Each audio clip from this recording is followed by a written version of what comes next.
À 10 jours des 50 ans du diocèse, nous avons rencontré Alain Baron, chef de la rédaction de Radio Notre-Dame. Il nous présente le dispositif déployé à cette occasion. En fait, tout est venu de René Poujol, qui est un ami de la radio, et qui est venu nous voir il y a plus d'un an maintenant, en nous expliquant ce que voulait faire le diocèse de Créteil et en nous proposant de collaborer, de faire un partenariat léger autour de cet événement.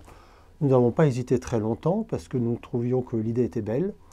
Un synode diocésain, ça n'arrive pas tous les jours, ça arrive même assez rarement. Et en plus, le diocèse, si j'ai bien compris, il fête ses 50 ans. Donc c'est quand même un anniversaire important. Et comme Créteil, bien sûr, fait partie de notre bassin naturel de diffusion, nous avons des relations très fortes avec le diocèse, comme avec tous les diocèses d'Île-de-France.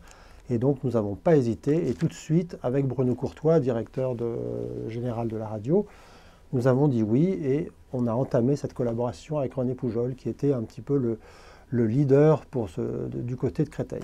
Nous allons installer un studio provisoire sur place à Créteil, dans le stade, dans le parc sportif où est installée cette manifestation. On va installer un studio provisoire, c'est-à-dire que quand on dit ça, on a l'impression que c'est une énorme machine. En fait, il suffit de tirer des fils. Enfin, quand je dis il suffit, il faut quand même le faire. Il faut tirer des fils pour qu'on puisse placer des micros, un plateau pour que le journaliste qui va officier ce jour-là puisse interviewer 3 ou 4 personnes autour de la table. Donc concrètement, que va-t-on faire? On va faire des émissions en amont, c'est-à-dire dans la semaine avant le 16 octobre. Mais ça, c'est un petit peu la routine de la radio. On va faire une émission avec Monseigneur Sentier, évêque de Créteil. On va aussi faire une émission qu'on appelle Ecclesia Magazine sur le synode, comment fonctionne un synode, à quoi ça sert, sur quoi ça a débouché. On va faire aussi une émission avec Sabine Moreux, qui a fait un livre sur le diocèse à cette occasion. Et puis le jour même, c'est là où il y a quelque chose de nouveau, le jour même, c'est-à-dire dimanche, nous installons donc nos micros à Créteil même. Nous allons faire un plateau qui sera animé par Jean-Marie Marcet, qui anime d'habitude l'émission Écoute dans la nuit, qui a remplacé Chantal Bally au mois de septembre. C'est une émission phare de la radio. Il connaît très bien l'Église, il connaît bien tous les mouvements.